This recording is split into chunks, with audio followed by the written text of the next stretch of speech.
Hey guys, welcome to the vlog. Ayan, so ngayon papunta kami punta kami sa IBC sa may Chinook kasi doon kami nag-open ng ng bank namin.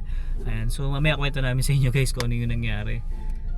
Hindi naman siya sobrang big deal. Kumbaga, may nangyaring konti lang naman. Pag-iingat na lang. Pag-iingat. Ito na naman tayo guys, no. Dati na na rin ako eh. May fraudulent transactions. Oo, before nung bago pa lang kami dito sa Canada, pero naayos na 'yon. Ngayon naman kay Emma naman, pero hindi naman siya sobrang big deal. Ayan. So, punta muna kami guys, biyahe muna kami din, mag-ikot-ikot lang konti, syempre pasyal din. Kasi nga alam niyo naman guys, syempre Thursday na naman, off na naman natin yan hanggang Sunday. So, enjoy natin yung yung araw dito. Tsaka malamig na. Ayan, fall na kasi. Kung mapapansin niyo dito, hindi ko nakikita, ewan ko nakikita niyo yung puno na yun, oh. Ayan, naglalagasan na yung mga puno na doon, mga dahon. Ayan. Ayun, doon mamaya. So, bigay ko muna guys kay Emma yung camera natin kasi magdadrive tayo. Yan guys, yung park na malapit sa amin, George Moss Park. And yan ang makikita nyo, yellowish na yung mga leaves. Tapos ito wala nang leaves. Ito sa kaliwa ko. Nagpo-fall na talaga. Ayan. So dilaw-dilaw na. Maganda yung napuntahan natin actually sa downtown yung last year. Sobrang daming yellow leaves niya. Ito talaga. Either yellow sa school, merong pang purplish tapos nagpo-fall siya.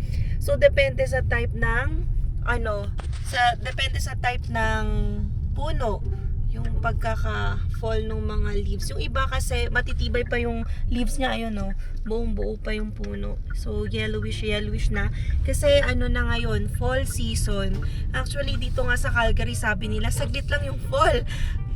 Ang sabi pa sa news in few weeks, actually by October daw mag-snow na. So, di ba parang saglit lang yung fall, which is supposedly sana hanggang November or yung iba kasi December. December talaga dapat mag-snow, yun yung winter season. Pero dito syempre sa Calgary, yan. Iba ang dito, season, maaga-aga ang snow. Yun. Anyway, sabi nga ni Alwin kanina, yan, balik tayo doon. Pupunta kami ngayon sa CIBC kasi i-claim ko yung replacement credit card. So, yung credit card na yun, ginagamit lang namin yun sa Costco. Kasi yun yung binigay nung nag-create tayo ng membership sa Costco. And then, yun nga, paano ba tayo nauwi dito sa replacement? Kasi, last week, yan, papasok na ako ng school. Mga around 6:30 AM yun. And bigla na lang may nag-notify sa akin na na-charge yung card ko ng magkano nga yun? Around $500. Sagtaka ako, ano yung $500? Inisip ko, late charge ba yung last time pa na binili namin? Pero hindi naman kami umabot ng $500 sa Costco.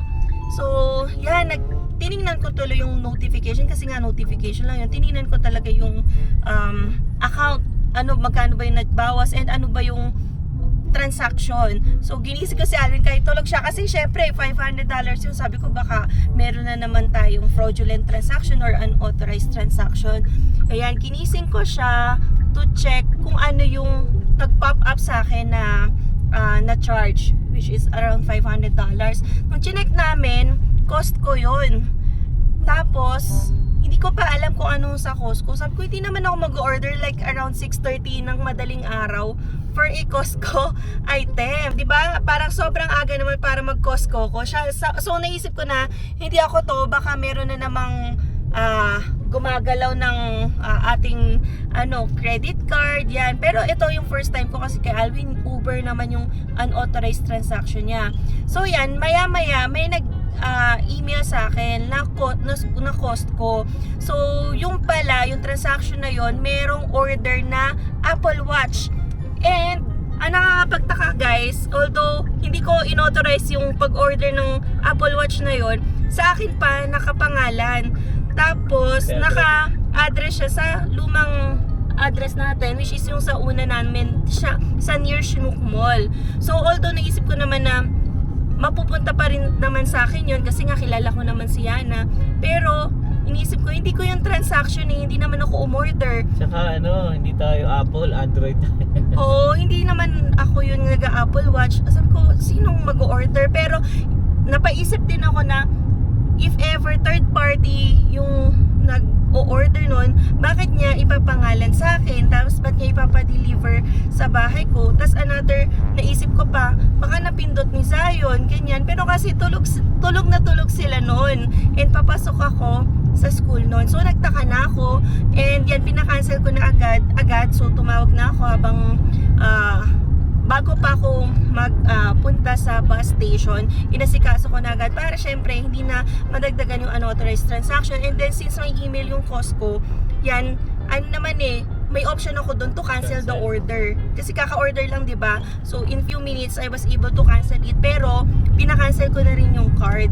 Kasi alam ko sa sarili ko na hindi ako yung umorder noon. Although, i-deliver siya sa akin under the name ko and doon sa old address namin. Weird yun kasi parang inisip ko na ano ba to, napindot ng hindi sinasadya. Pero bakit yung oras, di ba? Yun nakakapag... 6:30 AM yun, nagagayak ako guys noon, papasok na talaga kasi before 7 talaga, yun yung dating ng bus ko dyan sa abangan ko. So yun, just to be sure and to be safe, yan, pinakancel ko. And according to the customer service naman, yung sa support na nakausap ko, yan, i-replace naman nila. Tapos tinanong nga ako kung meron bang may access sa card ko na iba pang tao. Wala naman, syempre ginagamit lang naman namin ni Alvin yun sa Costco. Yun lang talaga, Costco. And yung sa gas, kasi dun din kami nagpapagas sa Costco. So yun lang, hindi namin siya ginagamit sa ibang transactions. Okay, yun. Kaya just to be careful lang and to be safe, pina-replace ko siya. And yun, sabi, wait kami ng 3 to 5 days para pick up yung card sa nearest bank branch. Actually, pwede yun i-deliver pero hindi ko na pinadeliver sa bahay. Mas gusto ko na doon na ako para syempre may isi-set up ka na agad na pin code, ando na ayos na agad. Tsaka malapit lang din naman yun sa amin. Yan, ito. Tsaka mamasyal na rin naman tayo 10 minutes lang, tama ba? 10 minutes lang naman away. So maganda yung weather ngayon. And sakto nga Thursday, may subject ako na nag-cancel. So okay, free ako ngayong hapon, natapos na kaninang 12 noon yung klase ko. And then sakto walang dapat nga susunduin pasok si kita, Alvin. di ba? Ayan, dapat susunduin niya ako pero okay naman kasi yung weather. Okay na yung weather. Kapag magpapasundo lang ako kay Alvin kapag winter na talaga hirap ako kasi guys, hindi ako nagpapahatid o sundo pa kay Alvin kahit yan may car siya, 'di ba? Kasi ang iniisip ko talaga si Zion. Alam mo yun, hindi naman ako selfish na magpapaka-prinsesa. Hatid mo ako kasi yan, may sasakyan tayo. Sunduin mo ako kasi may sasakyan tayo. Ang iniisip ko, may hirapan si Zion. Diba, kunwari, papasok ako ng yan, around 7. Gigisingin pa si Zion, isasakay sa sasakyan. Tapos, para lang ihatid ako, tas babalik, tas matutulog ulit. So, ayoko naman ma-interrupt yung tulog ni Zion. Syempre, ni Alvin din kasi kakawin niya lang din no ng mga 5 AM. So, kung hanggat okay pa and hanggat kaya ko pa, yan, magko-commute ako. So, saka na ako magpapahatid sundo kapag na talaga worst na yung condition dito at kapag snow na hindi na talaga ako makalakad sa tindi ng lamig. Pero siguro mga January pa yun, no? Depende. Yan. Minsan kasi May nagtatanong nga rin, ba't hindi na lang ako mag-drive habang tulog ka, tas balik din?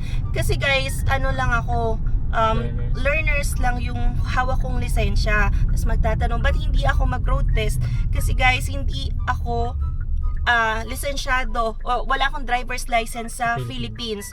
So, since learners ako, kailangan ko mag-wait ng 1 year. So yun yung sistema. And bawal ako mag-drive kung learner's license yung hawak ko. Bawal ako mag-drive mag-isa nang walang kasamang class 5. Yep. So kailangan ko din siya gisingin. So hanggat ngayon naman okay pa. Kaya ko pa yung commute guys kasi since bago lang ako nagko-commute, nag-e-enjoy pa ako and sobrang masaya rin na talaga mag-commute. Na hindi ako na-hassle guys. Walang ka-hassle. Sobrang peaceful sa bus, sobrang peaceful sa train, walang istorbo, walang gulo. Alam mo yun, parang sabi ko sobrang smooth, para ka lang nag-grab. Yan, mabilis lang din yung biyahe ko. May minsan nga ang biyahe ko nasa 35 minutes nasa school na ako. Akala ko, 'di ba, Dati yung 1 hour. testing namin, 55 minutes to 1 hour yung commute ko. Pero may instances na nasa school na ako in 35 minutes kasi depende yan kung after sakay ko ng bus yan. Pagbaba ko pala ng bus, train na agad, naandar na. So yun. Anyway, pero ayan. guys, sa Pilipinas, nako, hatid sundo ko to sa Makati. Yes, sa Makati. Ang hirap din kasi kapag, para mapabilis ka kasi mapunta sa Makati galing QC, kailangan mo mag MRT, ganyan. Pero sobrang siksikan, Tsaka guys. yung Grab, di ba, mahal din. Grab, sobrang mahal. 500 to 600 minsan yung Grab. Bali ka na. Pero yung naging solution, meron akong ka-office mate na nasasabayan. So, nagpupull na lang kami para sa gas. Ayun, andito na kami sa CIBC. Yan, U-turn na lang. Or kaliwa na lang, no? Left turn na lang. Tapos ito yung Chinook Mall. So, yan, buong kwentuhan natin. Ganun lang kabilis yung biyahe. Ayan, 10 minutes nga. 10 minutes yung video natin. Yes. So, i-claim ko na lang yung card and siguro yun nga, isi-set up yung Activate mo na rin. PIN o para ma-activate. Kasi hindi kami nakapagpagas last time since wala yung card ko, nadama yung card niya. Kasi dalawa yung di ba, pag kumuha ka ng Costco membership, dalawa yung pwede mo makuha. Isa pinangalan ko kay Alwin. Pero since pina-hold ko or pina-cancel ko yung card ko, nadama yung kanya. Hindi niya na rin magamit. Hindi kami nakapagpagas last time. So nagpagas muna kami sa iba. So gusto namin magpagas guys sa Costco. Yan, bilang member kasi malaki yung discount. So yung iba rin talaga kumukuha lang din ng Costco membership kasi malaki yung natitipid sa gas. Yon. So dito na kami sa parking muna at ako na lang yung bababa. I-claim ko na lang naman yon. At saka nga pala sabi nung support na nakausap ko sa CIBC, pwede rin daw, siguro may na-leak na info ko sa Costco. So, doon ko rin daw i-check. Kasi nga, ang order ay sa Costco. So, paano din, di ba, mangyayari yun? Nag-order yung sarili ko nang hindi ko in-order. Tsaka Apple Watch. Hindi naman ako mahilig sa Apple Watch. Yun. Sige, punta ka naman na doon. Ayan guys, so rainbow. There's a rainbow always after the rain. So kanta ka ng kanta dyan.